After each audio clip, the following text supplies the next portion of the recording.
Hello everyone, welcome to our Let's Play series of the Age of Decadence. This is Colonel RPG as usual, and I'm very happy that you chose to join me today because we're in the Abyss. We're midway through the Abyss. I reloaded the save, it just, I didn't want to just, try to gather my resolve and push on as we did at the end of last episode, because that seemed to hurt a little bit. So I'm just gonna use my breathing apparatus because I have some, and I'm gonna power it up because I have some as well, some power tubes, or whatever those things are called. And let's push forward in this mist of deathly poisonous gas, and I think that's probably radiation as well.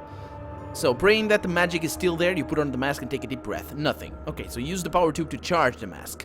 On the verge of losing consciousness, you grab the precious power tube with shaking fingers and push it into the right slot. Suddenly, the twin drums come to life, whirring and humming. At first, you feel nothing at all, but within a few seconds, the pain goes down and it gets a bit easier to breathe. The dizziness and the swirling stop, and you see the last mark. Going to the direction the column is pointing. Okay. The last mark. Oh. After several more halting steps, the pressure suddenly ceases and the fog melts away. You have arrived at the bottom of the crater. You aren't really sure what you expect to find, but discovering a cracked slab of concrete opus cementium. That's cementium, but in Latin the C is read as K. So cementium, but that's basically concrete, basically cement. Opus, that's work of cement, concrete. Yeah, opus is work. It could be, building, I suppose, maybe. So, discovering a cracked slab of concrete does take you by surprise. From the juncture where the concrete disappears into the wall of the crater, you can see that it was part of a much larger structure. A structure that was hidden deep beneath the city and must have been the target of the attack. A crack is large enough for you to squeeze through. Yeah, this might have been another sarcophagus, like the one we see at the end of the game. And that's what they wanted to destroy. A vault, basically. Yeah, sounds like a one-way trip. It probably does, but there's a network of portals. I don't think we're gonna be... Yeah, we're not gonna be stuck down there.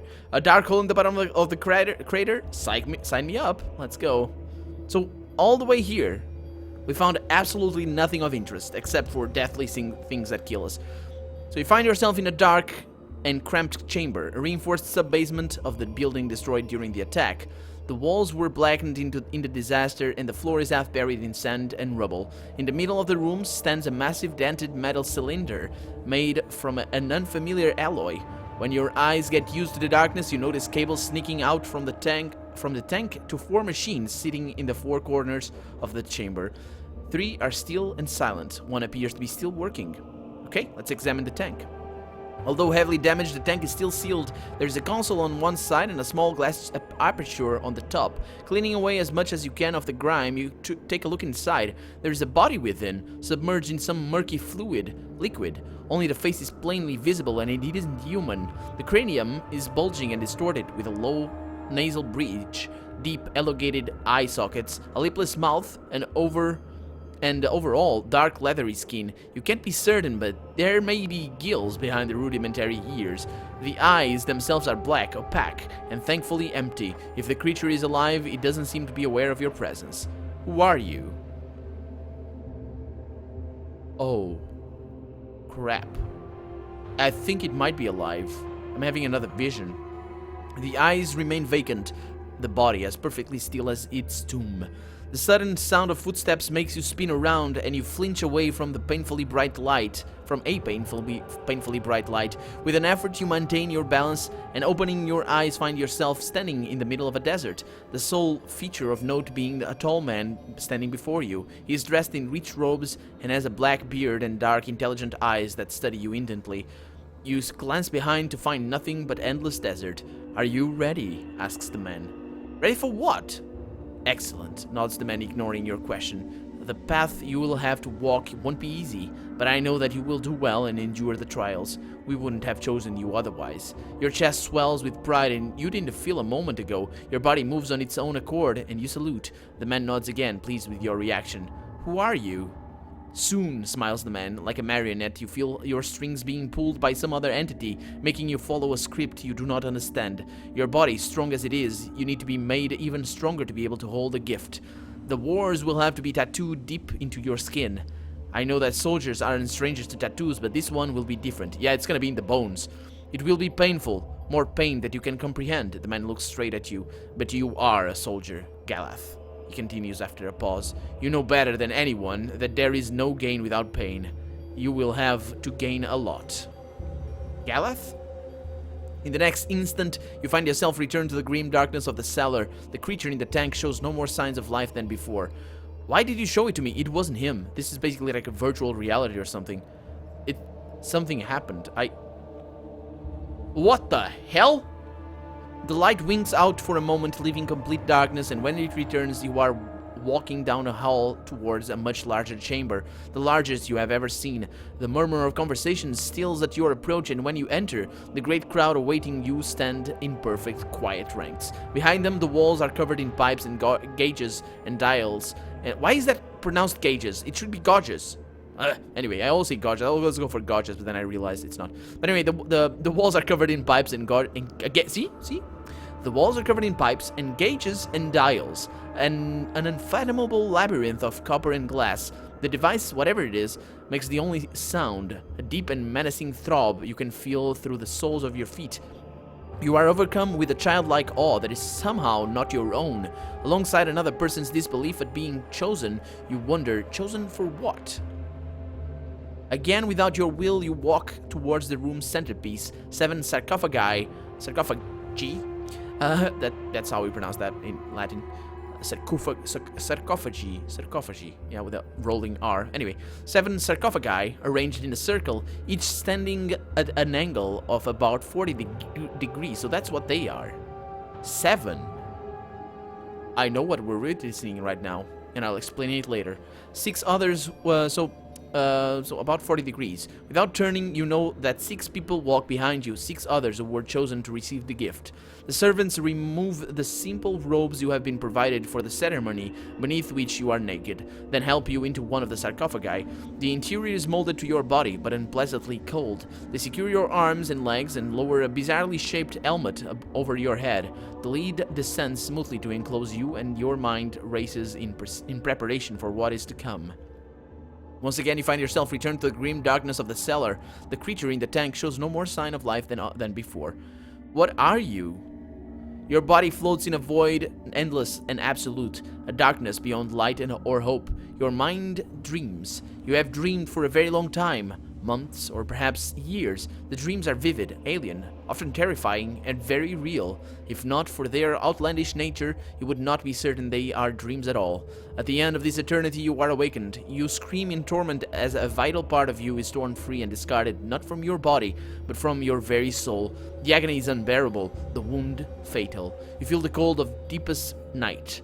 You are dying, at least a part of you is, for another part seems to be waking. You open your eyes and find yourself closely confined. You see the inside of a tank filled with water, a tiny window above. Unfamiliar faces look down at you through the glass. They are smiling to each other, pleased. You reach towards them, but not with your hand. You are reaching with your mind, with pure will, with an instinct that is not your own, that is not, in fact, human.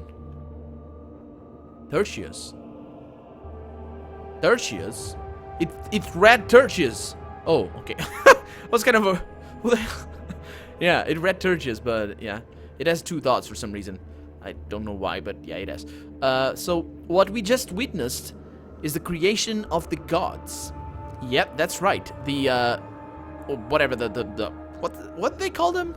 The higher powers or whatever? Yeah, they were created by those who built this place. And, then they disagreed on whether they should be destroyed or something. I'm not really sure how that went, but that's what we just witnessed. Humans were turned into these machines, into these superhuman beasts, basically. And weird. So that's what we saw down there.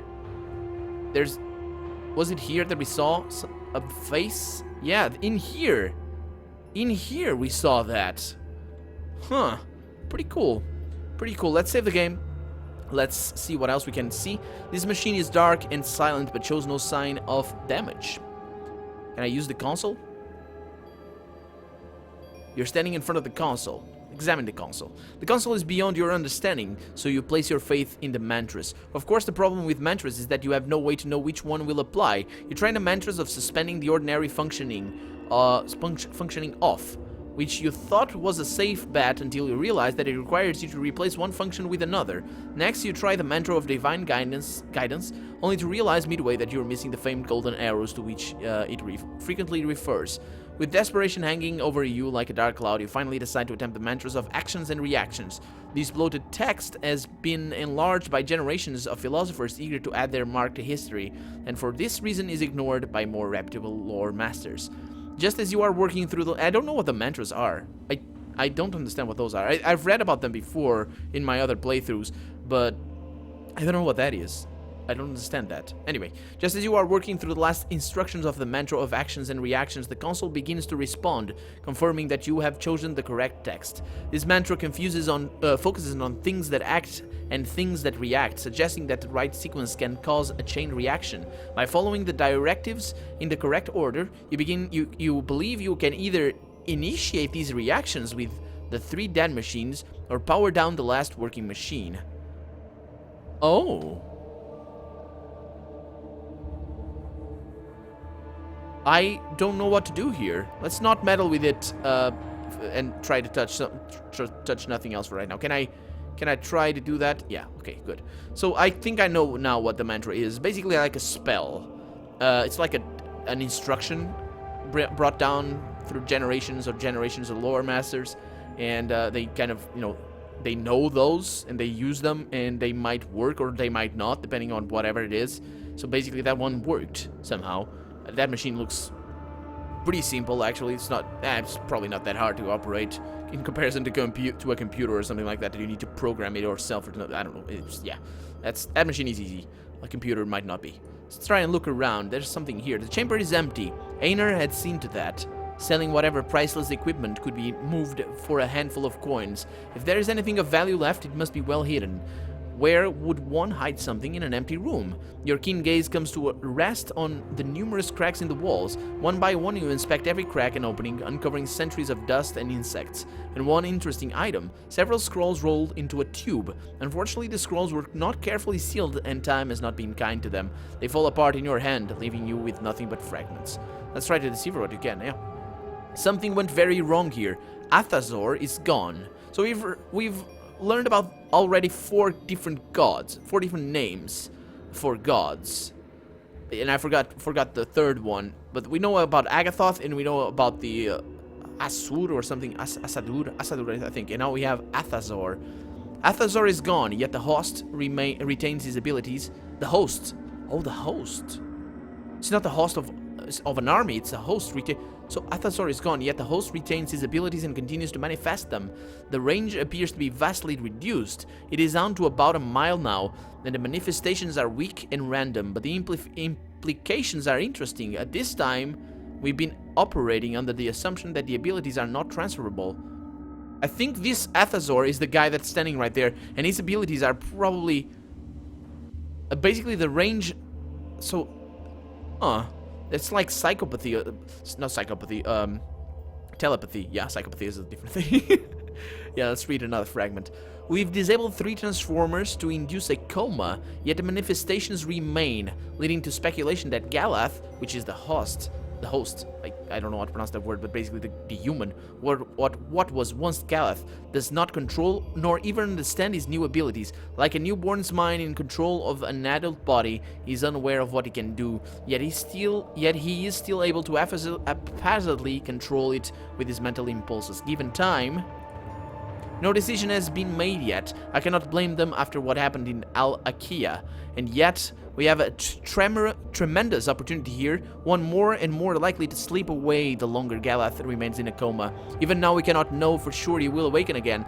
The wards on his body require a lot of power. It is uncertain how long he can survive on the amount of energy we are supplying. The rest of the contents are illegible. That's not written anymore.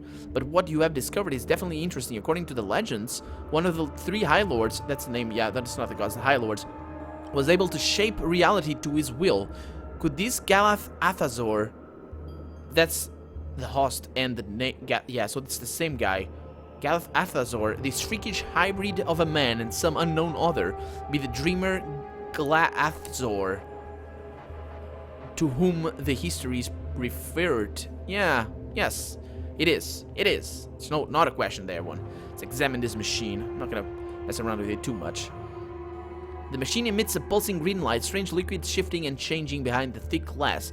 I can destroy the machine, the remaining machine, and the abomination within. Okay, so this means... Oh, wait a minute. The abomination is here? No, it can't be. It's in here. Yeah, it's in the tank. Let's see what else we have here. The machine is dark and silent, but shows no sign of damage. Okay, good. Let's see what we have here. Something went wrong, very wrong. Okay, so I can read the same things again. It's the same thing. Another machine here. Yeah, okay, so these three machines are the ones that will be powered up by this. And I suppose it's like the generator, and I can overpower it or something. But I want to see what happens. Yeah, I'm probably going to destroy it. I believe that this is all killing people here in the Abyss because this thing is still operational. And that's probably what's going on outside. It's because this thing is still operational. But I'm going to try and bring them back to, fully operational functions and see what happens if this guy comes back to life or something. I want to see. I'm probably gonna die though, but yeah, we'll see. So power up 3 dormant machines. Reciting the words as you go along, you follow the steps until one of the machines rattles to life in a loud pitching noise, which eventually settles into a deep hum. A newly augmented power flows into the tank. As newly augmented power flows into the tank, something else starts pouring out. Images, visions, memories are flooding your mind. At one moment, you are standing on a battlefield of long ago, men around you dying by the thousands, and you are the one exterminating them. Though you are not physically present, you are seeing them in your mind and striking them down from far away. Next, you are experiencing the agony of losing that vital part of you that was never yours. So is that the death of the god? Activate another machine. More power flows into the tank and more visions pour out, but you are no longer sure they are visions. As the chamber shakes and debris showers down from the ceiling, the agony of the creature in the tank becomes more real than ever. You fall to your knees, you are bleeding from the nose and trying to crawl away. You are crawling over piles of corpses recently killed and still bloody. You are crawling towards something. A sarcophagus? A tank. A pyramid and a beam of light against the black sky. You no longer know where you are or what is real. The pain is the one thing that is undoubtedly genuine. It rushes over you, each wave worse than the one before, until you are submerged. You feel like you are being born or reborn, made anew by someone or something that cares little about what you are feeling or even whether you live through it. That's the Constitution check that we got. As the last device powers up and adds its hum to the others, the waves of agony coming from the tank become stronger still. Then abruptly, the pain is gone. The visions continue, but your mind is gone numb to the torment emanating from the thing in the tank. You are looking down upon Maduran from high above, watching the city from an invisible peak somewhere above the abyss. You are full of an all-consuming, inexplicable rage. The only thing you had wished for was peace, yet always it was denied to you. The city is the source of your torment. The city is, and its ever-growing thousands crawling like insects through your brain, poisoning your sleep with their endless questions and thoughts and worries. Your rage overwhelms you and you lash out. When your fury is unleashed, it is not in the form of fists or swords or spears, but something larger, something huge, immensely powerful and beautiful. Where entire districts once stood, now there is dust. Where men and women and children lived, bloody stains. They are now bloody stains. Their screams in your mind are like music, for they are not the actual cries of the dying thousands, but better, the final tortured thoughts of the city, which has troubled your peace for the last time. You lash out again and again until the loose bricks and mountains of rubble are perfect in their silence, and then the fog descends, slowly covering all. And I can run.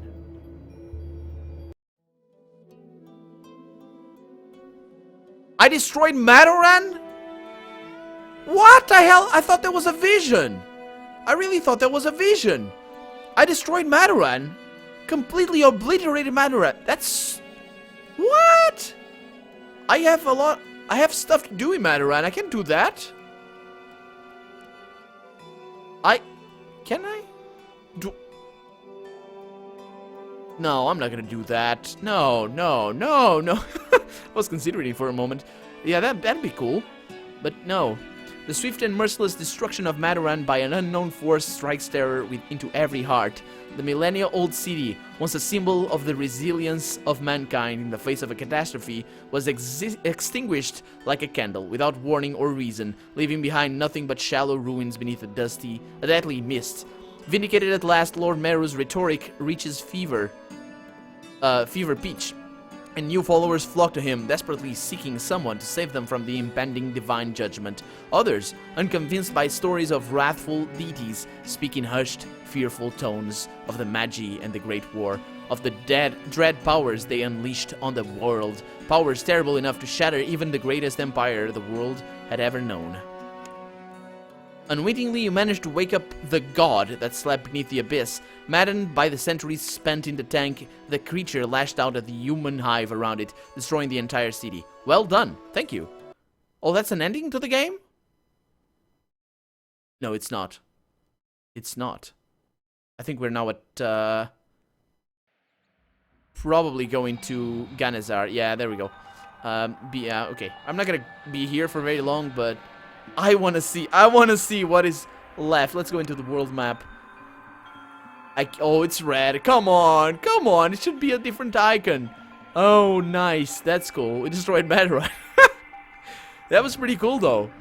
That was so. It just goes to show that my original intention to destroy the machine was the good thing. It's probably gonna blow up a lot of things, but we'll see.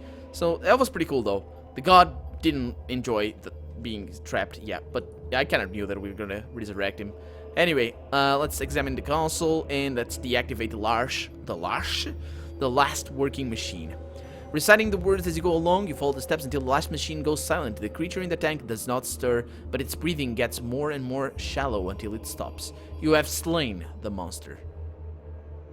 Have I gained experience? Because I want experience. I have! Perfect. You step outside and see that the fog has lifted. The entire crater is now visible. A vast ugly hole covered in ruins and scattered with skulls and bones. More bones than you have ever seen in one place. Perhaps it looked better than when it was hidden by fog.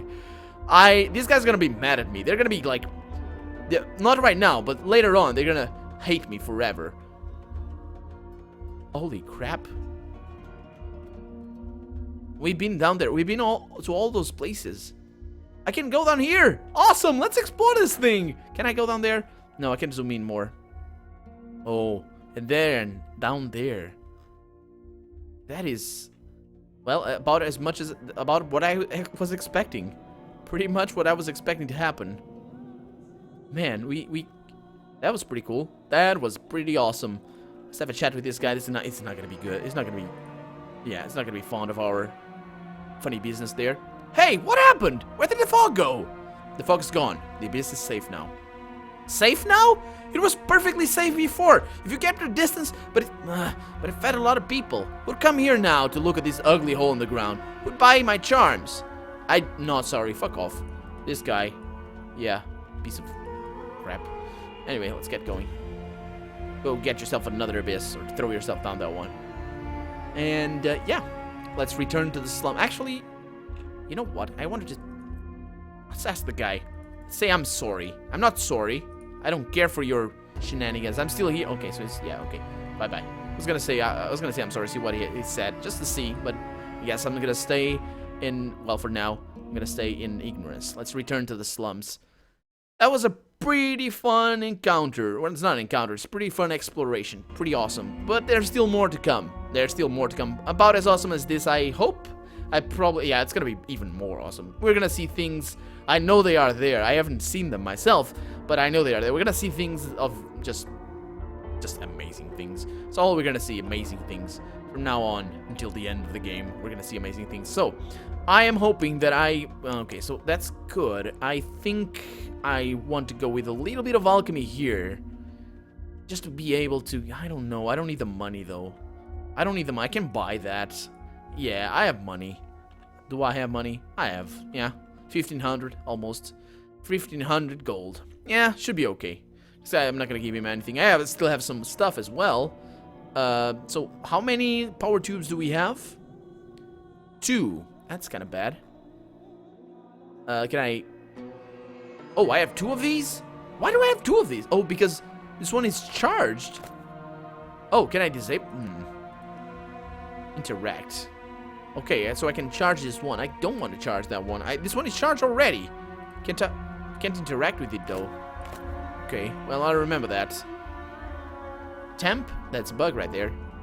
There's a bug right here. I don't think. Yeah, one of them should have gone, and I think that should have been that should have despawned, but it didn't. I remind you, I'm playing a beta version of the game, a beta patch for the expanded endings, so there might be bugs because of that. But then again, some of those, we've seen that as well. We've seen, for example, this thing over here. I'm not sure if it's because of my computer, because of I don't know. The only thing, my computer runs in English. I am Portuguese, as you know, but it runs in English. It's completely English version of the Windows, of Windows. And look at that. You know everything. Do you see that down there, over there? You know everything. Let's see, where is it? Yeah, you know everything. Yeah, that has that weird symbol over there. It could be because, I don't know, my typeface or whatever, but I don't know. I think that's just a bug. You hear the sound of a heated argument coming from the nearby house. You're pretty sure that one of the voices belongs to Milkshades. Hi, man! Let's go inside. Tertius! Yells Milkshades. Milkshades. What a pleasant surprise! You have no idea how happy I am to see you. You're standing against the wall facing two men whose intentions aren't hard to figure out. You want something? Asks one of the men in a threatening manner. Yeah, I want. He owes me money. It will be hard to collect if he's dead. You aren't the only one. He owes a lot of money to a lot of people. I'm sure he does. Now, I'll get paid first. Then everyone else can squabble over what's left. Excuse me. I'm working for Levier, says the man. The 40 Thieves is his boss. Still wants to get paid first? Well, if Levier wanted to get paid first, he should have come and should have sent more men, I suppose. Maybe he sent enough, says the man casually, his hand reaching for his axe. I like his attitude, though. I like his attitude. Let's find out. I like mine as well. Okay, I actually don't like that. Oh, things. Yeah. Well, I blocked that thing, I guess. But that guy is going to be a bit of a problem. So, let's have some fun here. I'm probably going to have to do this off camera. Let's see if I can go. This guy's probably. I don't like. Come on. Yeah. I'm gonna need. Let's just die. Should be okay. Oh, that's that as well. Okay. Yeah, it's a lot of damage, but I can take it. No, I can't. It's a lot of damage. Can I kill you? No, I can't. Yeah, because this is about the only thing I can do right now with any serious consistency. Hope that he falls. See, that's what you get. Yeah. Yeah. Okay, now this is basically a test run for this battle. It's important to know who is worse, who is, basically who can kill you faster, whatever. This is a complete waste of action points and of health as well, as it turns out. I'm gonna die now. I'm gonna die, but it's coming up on the end of the episode, so I want... Look at him, he's fat. He's fat as hell. No, he's not. That's just his leg. You try to get up, but you can't. And, yeah, we're dead. But anyway, that's pretty good. That's pretty good. That was a pretty good encounter. A fun surprise that we found Milkshades right there. But I like this episode more than, yeah, pretty much every single episode that I've recorded of the Age of Decadence. So I hope you liked it as well. But for now, I'm Colonel RPG, and this has been the Age of Decadence. I really hope, again, I really hope you have enjoyed it, and I really hope that you are enjoying this Let's Play, because I am enjoying it a lot. I love this game. I absolutely adored this game. But for now, it's time to say goodbye. So, yeah, I usually have a routine. Let's go over it, and it's you guys know the stuff by now. So just leave a comment down below if you're interested, and like the video. But above all, thank you so much for watching. I really mean it, and I hope I'll see you next episode. Bye bye.